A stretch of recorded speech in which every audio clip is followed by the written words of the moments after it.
Good morning, students. Welcome to chemistry and happy Star Wars Day. Today is May 4th, and if you've ever seen the movie Star Wars, they say to each other, "May the Force be with you." May the Force be with you. May the Force be with you. May the Force be with you. Anakin, may the Force be with you. May the Force be with you, Master. May the Force be with you both. May the Force be with you, Master. May the Force be with you. So on May 4th, you say, "May the 4th be with you." So it's kind of a silly joke, but May 4th has become a traditional day to celebrate the Star Wars movies. And I think Disney World does like a big thing on May 4th. So the May 4th joke has led to kind of an unofficial national holiday. Anyway, Star Wars is kind of fun. I'm a big fan. I thought I'd show you one of my Star Wars toys. This is Darth Vader's ship. And it's really made very nicely. The hatch opens. And it's got some damage because in the movie, Darth Vader is his ship is shot by Han Solo, and that causes his ship to start tumbling in outer space. I think we have a clip.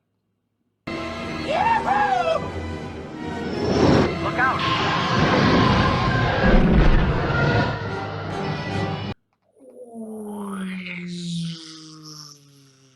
Oh, hi. Anyway, have an interesting week in chemistry. This week we will learn about equilibrium. So that is the goal. If by Wednesday evening you do not know what equilibrium is, it means something's not going well and you need to watch the videos again or you need to find another source. But the goal this week is to know equilibrium. And for your science classes, it's mostly going to be work on Mondays and Wednesdays. So today I'm going to teach you about collision theory, which is important background knowledge for understanding equilibrium. And then Wednesday, expect us to go over equilibrium very thoroughly, and I'll ask you to turn in an assignment.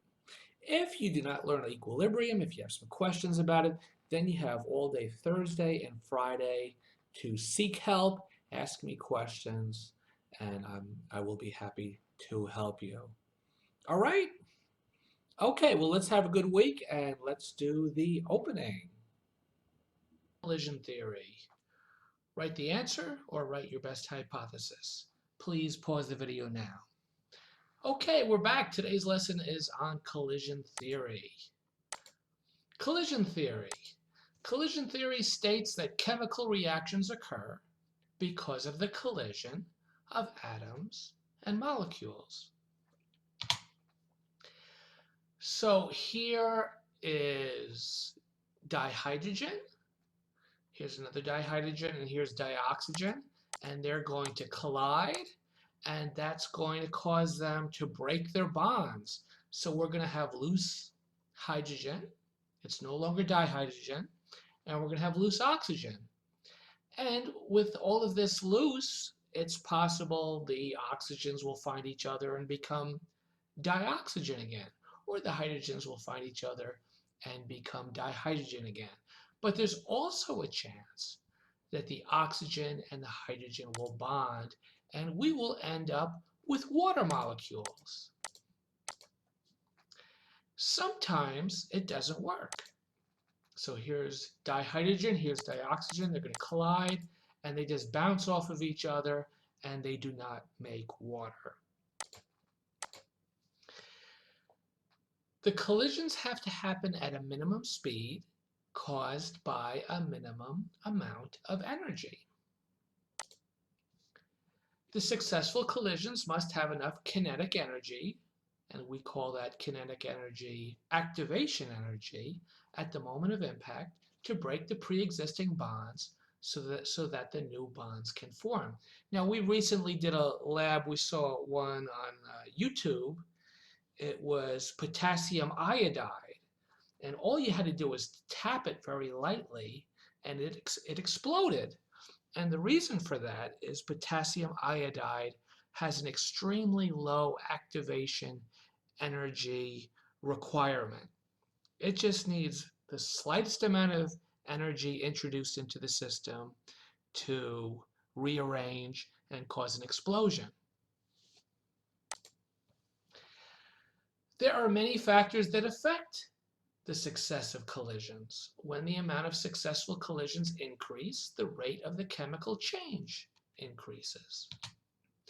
So how do you get more successful collisions? Let's say you and I opened a chemical factory and we mixed two chemicals together and they didn't form any product, or they formed very little product, or it was happening very slowly, and we wanted to improve things. How can we improve things? Well, collision theory tells us.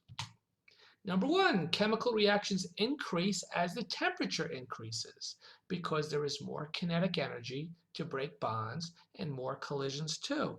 So a lot of times when you don't have a chemical reaction working, you just heat it up. Now you have to be careful. That can also make the chemical reaction very dangerous. Maybe you get too many chemical reactions happening too quickly and it causes a fire, it causes an extreme release of heat, or maybe even causes an explosion. Number two, chemical reactions increase when there is a higher concentration of molecules. So this can happen by increasing the pressure of the substance. It can also happen by taking the substance and putting it into a smaller and smaller container. So if you imagine a large room with just a few molecules, maybe they'll never collide into each other. But if you squeeze them into a very, very tight space, into a very small container, you're more likely to have collisions and therefore more successful chemical reactions. Number three, many reactions occur when many molecules are lined up properly. Few reactions occur when few molecules line up during collisions. So the way the molecules are lined up when they collide, that can affect things. So here's a picture again of dihydrogen and dioxygen. They are going to collide and they just bounced off of each other. That was an unsuccessful collision because they were not lined up properly. Let's look what happens when they are lined up properly. And now they're broken apart and they can rearrange and form water. Collision theory. A catalyst can help. A catalyst is a molecule that helps break up or put together other molecules. I guess it was a couple of months ago I showed you sodium and chlorine added to a Florence flask, and absolutely nothing happened. So the scientist added a drop of water, and suddenly there was fire, there was light, and the sodium and the chlorine reacted and formed sodium chloride. It formed salt. And it was actually a very exothermic reaction.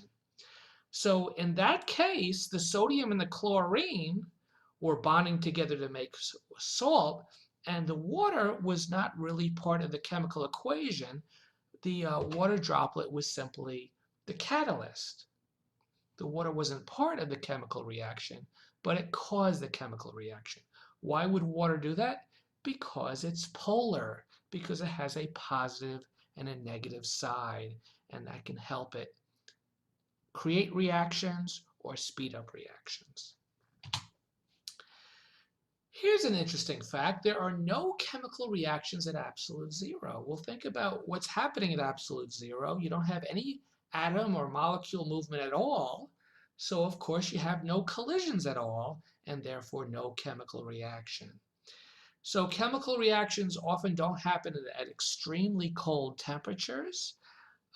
I've heard of members of the bomb squad finding a bomb, and they're afraid to set it off. So they try to freeze the bomb. If you can get the bomb as cold as possible, then the chemical reaction that will cause the explosion will not happen, or might just be delayed for a few seconds, and that might be enough time to get people out of there, or dispose of the bomb, or take care of the problem in some way. So there are no chemical reactions at absolute zero, and then as we increase the temperature, we increase the amount of activation energy, and therefore the likelihood of a chemical reaction. Ladies and gentlemen, that is the introduction to collision theory. The end.